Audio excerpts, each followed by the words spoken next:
আসাম থেকে এসেছি, বিয়ে করে ত্রিপুরার আগরতলায়। আমার স্বামী বিমল, বাড়ির একমাত্র ছেলে। আমার বয়স ২৬, বিমলের বয়স ছিল ৩৮। আমাদের বিয়ে হয়েছিল মাত্র ৬ মাস হল। তারপর বিমল হঠাৎ হার্ট অ্যাটাকে মারা গেল। বিমলের বাবা শঙ্কর আগরতলার একজন প্রভাবশালী ব্যবসায়ী। তার বয়স ৭। তার অনেক জমি জায়গা সম্পত্তি আছে। বিমলের মৃত্যুর পর তিনি আমাকে বাড়িতে রেখেছেন। আমার শাশুড়ি বিমলের জন্মের সময় মারা গিয়েছিলেন। বিমল, তার বাবা শঙ্কর আর একজন কাজের লোক ছাড়া এই বাড়িতে আর কেউ থাকত না। এখন আমি, শঙ্কর আর কাজের লোক। আজ সকালে শঙ্কর আমাকে তার স্টাডি রুমে ডেকেছিলেন। আমি গিয়ে দেখি তিনি একটা দলিল মিলাচ্ছেন। বসো অপর্ণা, তিনি বললেন। আমি বসলাম তার সামনের চেয়ারে। তুমি আমার ছেলের স্ত্রী, তিনি বললেন। আমার একমাত্র ছেলের স্ত্রী। তোমাকে আমি কখনোই ছেড়ে যেতে দেব না। আমি আমার সমস্ত সম্পত্তির মালিক করে যাব তোমাকে গিয়ে। আমি মাথা নেড়ে বললাম, আমি কোথাও যাব না বাবা, এটাই আমার ঘর। ও আমি তাকে বাবা বলে ডাকতাম। শঙ্কর তখন উঠে এসে আমার পাশে বসলেন। অপর্ণা, আমার কথা মন দিয়ে শোনো। আমি একা, তুমিও একা। আমি তোমাকে বিয়ে করতে চাই। আমি চমকে উঠলাম। বাবা, আপনি কি বলছেন? আমি আপনার ছেলের স্ত্রী। শঙ্কর আমার হাত ধরলেন। আমি জানি অপর্ণা, কিন্তু বিমল আর নেই। তুমি এখন একা, একটি সুন্দরী যুবতী মহিলা। আমি চাই তুমি আমার স্ত্রী হও, বোমা নও, স্ত্রী। আমি তোমাকে খুব ভালোবাসি অপর্ণা গো। কিন্তু বাবা, এটা অসম্ভব। লোকে কি বলবে? লোকে যা খুশি বলুক। আমরা চলে যাব কলকাতায়। আমার সেখানে একটা বাড়ি আছে। সেখানে আমরা স্বামী স্ত্রী হিসেবে থাকব। কেউ আমাদের চিনবে না সেখানে। কেউ জানবে না আমরা শ্বশুর বোমা। আমি বিধায় পড়ে গেলাম। একদিকে আমার মনে হচ্ছিল এটা অন্যায়।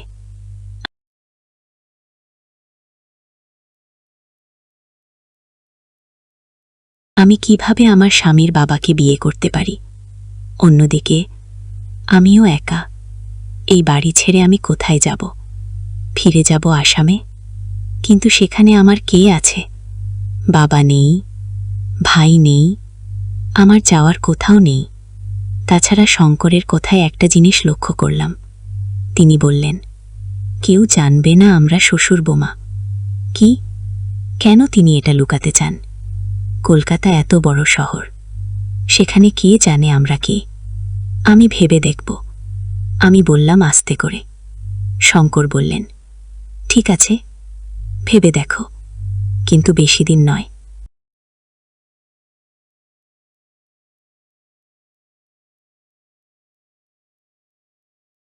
আমি চাই আগামী সপ্তাহে আমরা কলকাতা চলে যাই।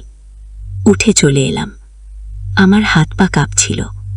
আমি নিজের ঘরে এসে দরজা বন্ধ করে দিলাম। আমার মাথার ভেতরে সবকিছু ঘুরপাক খাচ্ছিল।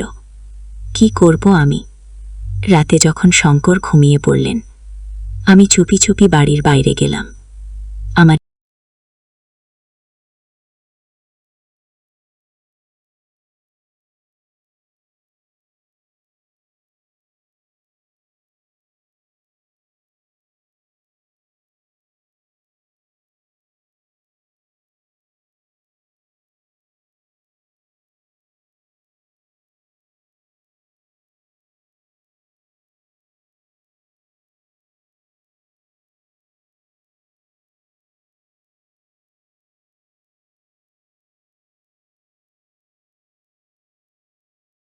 একটু বাতাসে দাঁড়াতে ইচ্ছে করছিল। বাড়ির পেছনে একটা বাগান আছে। সেই বাগানে গিয়ে বসলাম একটা বেঞ্চে। চাঁদের আলো সবকিছু অস্পষ্ট দেখাচ্ছিল। হঠাৎ আমি একটা শব্দ শুনলাম। কে যেন ফিসফিস করে কথা বলছে। আমি চমকে উঠলাম। কিন্তু দেখলাম কেউ নেই। আমি উঠে বাগান থেকে বের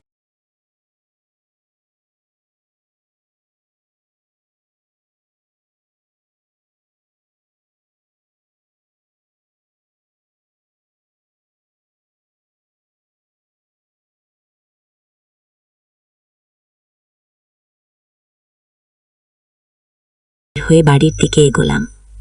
আবার শুনতে পেলাম শব্দটা আসছিল একটা জানালা থেকে, শঙ্করের স্টাডি রুমের জানালা।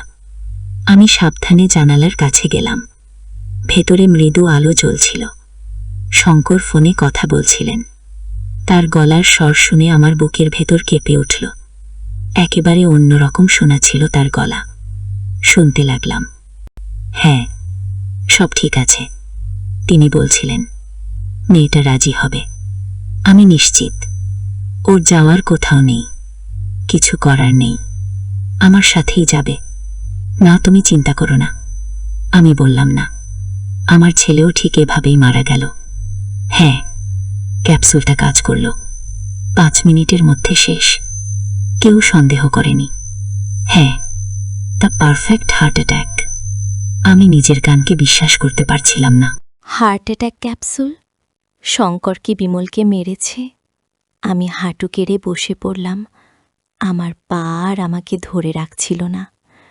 হ্যাঁ, আমি জানি। শঙ্কর আবার বলছিলেন, মেয়েটা সুন্দরী, আমি ওকে আমার সাথে রাখব কিছুদিন। তারপর তুমি নিয়ে যেও না। না, আমি জানি ও আসামের মেয়ে, কেউ ওকে খুঁজবে না। যাওয়ার সময় সব টাকা নিয়ে যাব। হ্যাঁ, আমার ছেলের জন্য আমার কোনো দুঃখ নেই। সে আমার টাকার ধারে কাছেই আসতে দিত না। নিজে এক এক করে সব কিছু বানিয়েছে, আমার টাকায় হাত দিতে চায়নি। চিফ, কি বাজে ছেলে। আচ্ছা, আমি রাখি এখন। মেয়েটা ঘুমিয়ে পড়েছে বোধহয় আগো। আমি হামাগুড়ি দিয়ে সরে এলাম জানালা থেকে। আমার গা দিয়ে ঘাম ঝরছিল, আমার বুক ধরফর করছিল। শঙ্কর আমার শ্বশুর আমার স্বামীকে মেরেছেন, এবং এখন আমাকে কি করবেন? আমাকে নিয়ে যাবে কে, কোথায়, কেন? আমি ঘরে ফিরে এলাম। আমার চোখ দিয়ে জল পড়ছিল। বিমল আমার স্বামী তাহলে খুন হয়েছে? আমি কি করব এখন? পুলিশে যাব? কিন্তু শঙ্কর এত প্রভাবশালী, পুলিশ কি আমার কথা বিশ্বাস করবে? আমার কাছে কোনো প্রমাণ নেই, শুধু একটা কথোপকথন শুনেছি, যার কোনো রেকর্ডিং নেই। সারা রাত আমি ঘুমাতে পারিনি। সকালে উঠে আমি একটা সিদ্ধান্ত নিলাম, আমি পালাবো। কিন্তু কোথায় যাব? আমার কোথাও যাওয়ার জায়গা নেই। বাড়িতে কোনো টাকা পয়সাও নেই আমার কাছে। বাড়ির দরজায় কড়া নাড়ার শব্দ শুনে আমি চমকে উঠলাম। আমি বারান্দা থেকে দেখলাম একজন পুলিশ অফিসার দাঁড়িয়ে আছেন। আমার বুক ধক করে উঠল। তারা কি আমাকে অ্যারেস্ট করতে এসেছেন? কিন্তু কেন? আমি তো কিছু করিনি। কাজের লোক দরজা খুলে দিল। অফিসার বাড়ির ভেতরে ঢুকলেন। আমি সিঁড়ি দিয়ে নেমে গেলাম। শঙ্কর ইতিমধ্যে নেমে এসেছিলেন। ইন্সপেক্টর দেবানাথ, অফিসার নিজের পরিচয় দিলেন। আমি মিস্টার শঙ্কর চক্রবর্তীর সাথে কথা বলতে চাই। ও, আমি শঙ্কর, আমার শ্বশুর বললেন। কী ব্যাপার? আপনার ছেলে বিমল চক্রবর্তীর মৃত্যু সম্পর্কে কিছু প্রশ্ন ছিল গো। শঙ্করের মুখের রং বদলে গেল। আমি লক্ষ্য করলাম তার হাত কাঁপছে। বিমল? সে তো হার্ট অ্যাটাকে মারা গেছে 6 মাস আগে গো। আমরা জানি, ইন্সপেক্টর বললেন, কিন্তু আমরা একটা টিপ পেয়েছি। কেউ বলেছে যে এটা হার্ট অ্যাটাক ছিল না, এটা হত্যা গো। আমার হার্টবিট বেড়ে গেল। কে টিপ দিয়েছে?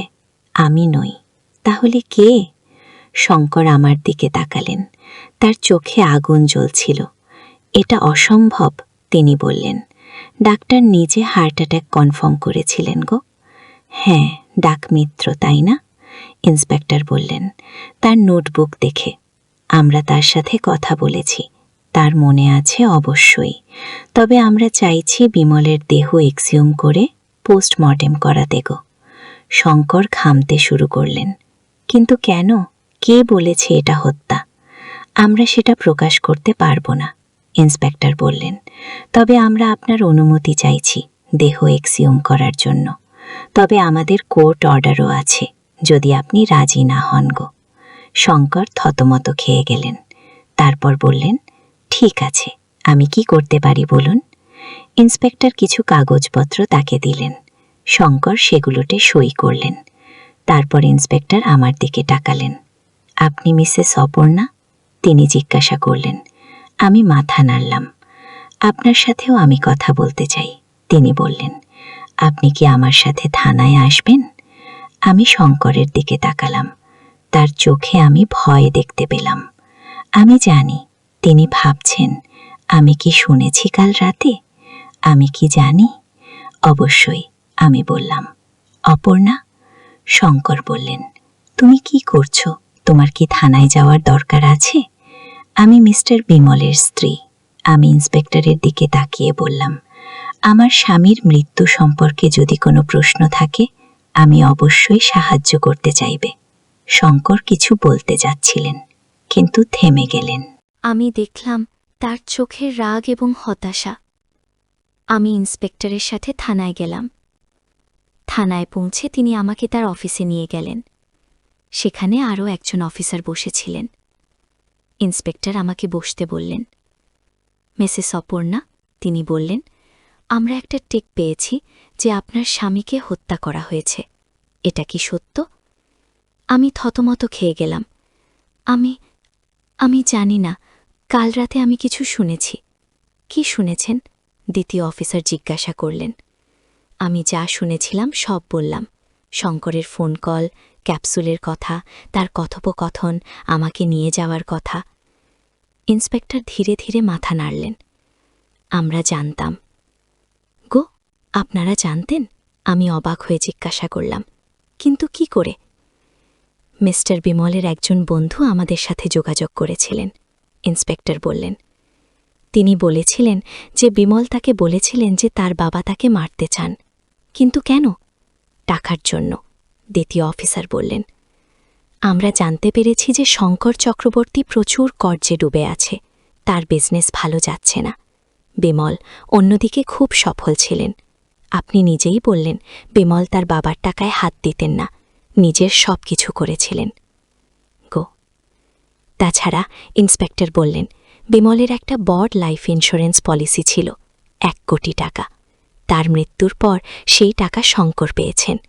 গো। আমার মাথা ঘুরে গেল। কিন্তু আমাকে নিয়ে যাওয়ার কথা শঙ্কর বলছিলেন কেন? ইন্সপেক্টর গম্ভীর হয়ে গেলেন। আমরা সেটা নিয়ে চিন্তিত। আমরা সন্দেহ করছি যে শঙ্কর আপনাকে ট্রাফিকিংয়ের জন্য বিক্রি করে দেওয়ার কথা ভাবছিলেন। গো। আমি সব খেয়ে গেলাম। ট্রাফিকিং? হ্যাঁ, ইন্সপেক্টর বললেন। আমরা শঙ্করের ফোন রেকর্ডস চেক করেছি। তিনি নিয়মিত যোগাযোগ রাখেন এমন একটি সংগঠনের সাথে যা মেয়েদের পাচার করে। কি? আমি কাঁদতে শুরু করলাম। আমি কিভাবে এমন বিপদে পড়েছি? আমি কি করেছি? চিন্তা করবেন না, ইন্সপেক্টর বললেন আমার হাত ধরে। আমরা আপনাকে সাহায্য করব। আমরা শঙ্করকে অ্যারেস্ট করব। বিমলের দেহ সিউম করে পোস্টমর্টেম করা হবে। আমরা বিষ পাব, আমি নিশ্চিত। আমরা সেই সময় শঙ্করকে অ্যারেস্ট করব। আর আপনি আমাদের প্রোটেকশনে থাকবেন। ইন্সপেক্টর বললেন, আমরা আপনাকে একটি সেফ হাউসে রাখব কিছুদিন। কিন্তু আমাদের আপনার সাহায্য দরকার। আপনাকে টেস্টিমনি দিতে হবে শঙ্করের বিরুদ্ধে গিয়ে। আমি মাথা নাড়লাম। আমি সাহায্য করব। আমি চাই বিমলের হত্যাকারী শাস্তি পাক। ইন্সপেক্টর হাসলেন। ধন্যবাদ। আমি আপনাকে নিয়ে আমাদের এক মহিলা অফিসারের কাছে যাচ্ছি। তিনি আপনাকে সেফ হাউসে নিয়ে যাবেন। আমি ইন্সপেক্টরের সাথে বাইরে এলাম। তিনি আমাকে একজন মহিলা অফিসারের সাথে পরিচয় করিয়ে দিলেন। আমরা পুলিশের গাড়িতে চড়ে রওনা দিলাম। গাড়িতে বসে আমি ভাবছিলাম, এইসব কিভাবে হলো? আমি শুধু একটি সাধারণ মেয়ে, আসাম থেকে এসেছি বিয়ে করে। আমি কিভাবে জড়িয়ে পড়লাম এত বড় একটা ষড়যন্ত্রে? আমার স্বামীকে হত্যা করা হয়েছে। আমাকে বিক্রি করে দেওয়ার ষড়যন্ত্র করা হয়েছিল। এত ভয়ঙ্কর সবকিছু। মহিলা অফিসার আমার হাত ধরে বললেন, চিন্তা করবেন না, আমরা আছি, আপনি নিরাপদে থাকবেন। আমি হাসবার চেষ্টা করলাম, কিন্তু চোখ দিয়ে জল গড়িয়ে পড়ল। আমি কি করব এরপর? কোথায় যাব? আমার জীবন কেমন হবে? গাড়ি একটা ছোট বাড়ির সামনে থামল। আমরা নেমে গেলাম। মহিলা অফিসার আমাকে বাড়িতে নিয়ে গেলেন। সেখানে আরও একজন মহিলা অফিসার ছিলেন। এটা আমাদের সেফ হাউস, তিনি বললেন। এখানে আপনি নিরাপদে থাকবেন। আপনার যা দরকার সবকিছু আমরা এখানে এনে দেব। আমি ঘরটা দেখছিলাম, ছোট, পরিষ্কার, সাদামাটা। আমি এখানে কতদিন থাকব? ইন্সপেক্টর এখনই শঙ্করকে অ্যারেস্ট করতে গেছেন। মহিলা অফিসার বললেন, আমি আপন